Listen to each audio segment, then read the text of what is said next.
睇漫畫？睇漫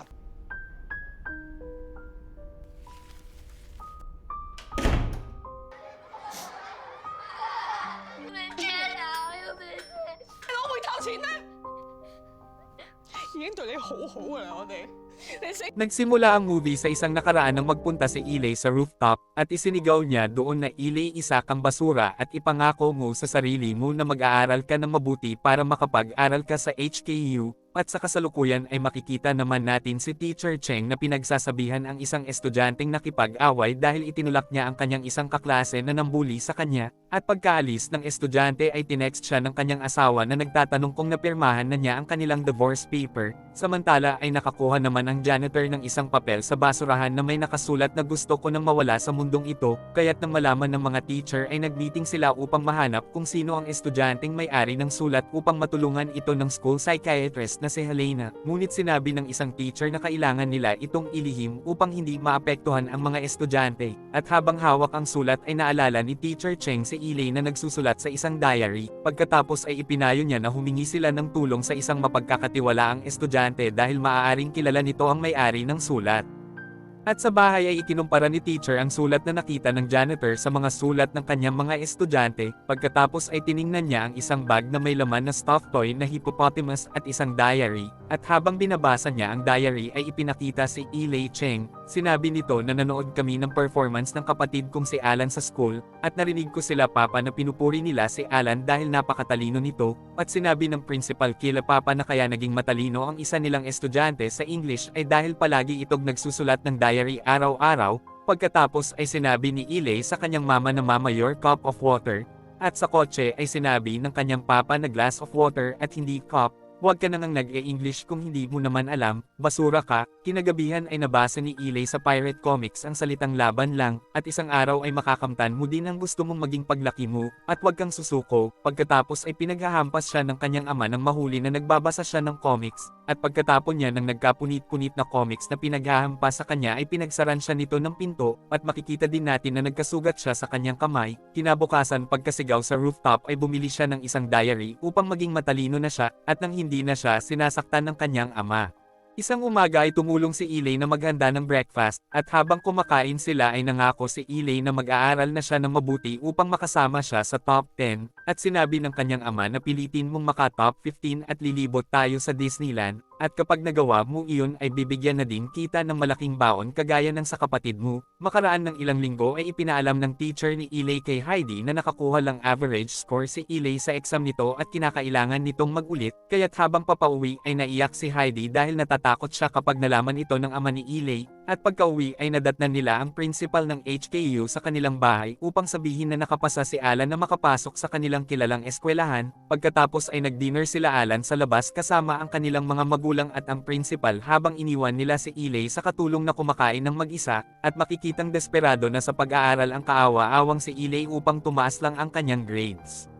Pagka-uwi ay pinaghahampas siya ng kanyang ama dahil nalaman na nito ang kanyang mababang mga score sa exams. Kinabukasan ay ipinahiya siya ng kanyang ama sa harapan ni Miss Chan dahil hindi pa din niya matutunan ang magpiano na kagaya ni Alan, kaya't sinabi ni Miss Chan na may iba't ibang kakayahan ang bawat tao. Pagkatapos ay matyaga at mabait niyang tinuruan at sinuportahan si Ilay, kaya't nabigyan niya ng inspirasyon si Ilay na maging isang mabuting teacher na kagaya niya paglaki. At sa kasalukuyan ay tinanong nila Teacher Cheng at Helena ang isang babaeng estudyante na si Bethany kung siya ba ang may-ari ng sulat. Pagkatapos ay dinala sila ni Teacher Cheng sa isang tahimik na burol, at hinimok sila nito na sumigaw ng napakalakas upang gumaan ang kanilang mga dinadala. At pagkahatid ay nagpasalamat si Bethany kila Teacher Cheng at Helena, at sinabi na hindi talaga siya ang may-ari ng sulat na iyon. Pagka-uwi ni Teacher Cheng ay naalala niya ang kanyang asawa na si Sherry, at kaya pala sila naghiwalay ay dahil nang mabuntis si Sherry ay sinabi niya dito na hindi pa siya handa, kaya't napilitang ipatanggal ni Sherry ang kanyang ipinagbubuntis at i-divorce siya. Pagkatapos ay nagpa siya si Teacher Cheng na sumulat sa diary tungkol sa sulat na nakita nila sa eskwelahan,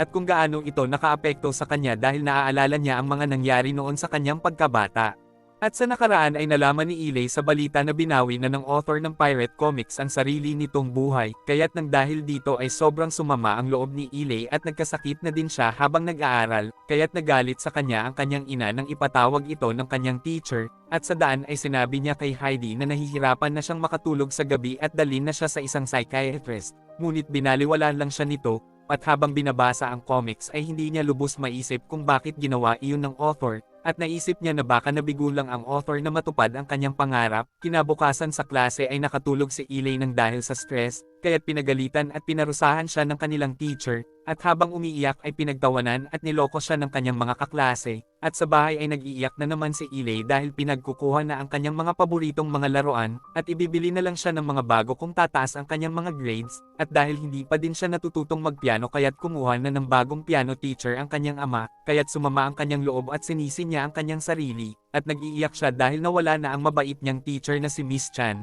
at sa kasalukuyan ay nalaman ni Teacher Cheng na sinugod sa ospital ang kanyang ama at pinuntahan niya ito.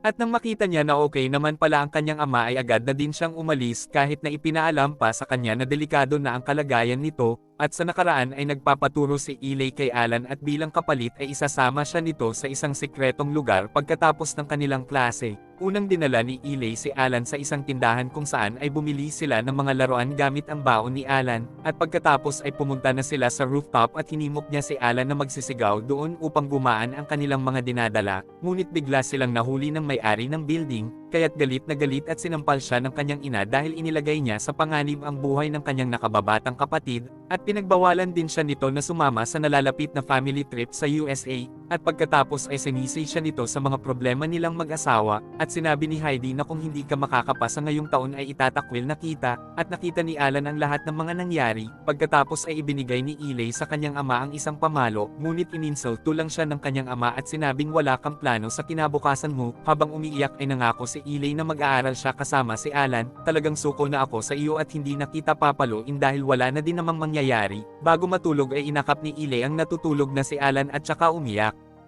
At patuloy siyang nag-iiyak habang nagsusulat siya sa kanyang diary ng isang makabagbag damdaming karanasan at pinagdaanan sa kanyang kabataan. Sinulat niya na wala siyang kwente at malapit na siyang makalimutan kapag siya ay nawala, at magiging mas mabuti na ang kanyang pamilya, at idinagdag din niya na alam ko na hindi na talaga ako lalaki na maging isang tao na gusto ko, at hindi na ako magiging isang matagumpay na teacher dahil hindi naman na ako makakapasa, at hindi ko na din matutunan ang magpatugtog ng piano ng maayos. At sa kasalukuyan ay nag-iiyak si Teacher Cheng habang binabasa niya ang lumang diary ng kanyang nakatatandang kapatid, at nabuhay muli sa kanya ang lagim ng pagbawi ni Ilay sa kanyang sariling buhay. At sa nakaraan ay hindi na natuloy ang trip nila sa US dahil sa pagkawala ni Ilay. Upang makaiwas sa kahihiyan ay sinabi ng kanilang ama sa lahat na nawala si Ilay nang dahil sa sakit, at naalala din ni Teacher Alan Cheng na dumalaw ang piano teacher na si Miss Chan sa burol ni Ilay, at naalala din niya ang paghanga niya kay Miss Chen dahil sa pagmamalasakit nito sa kanyang kuya Ilay, kaya't na-inspire siya na maging isang teacher.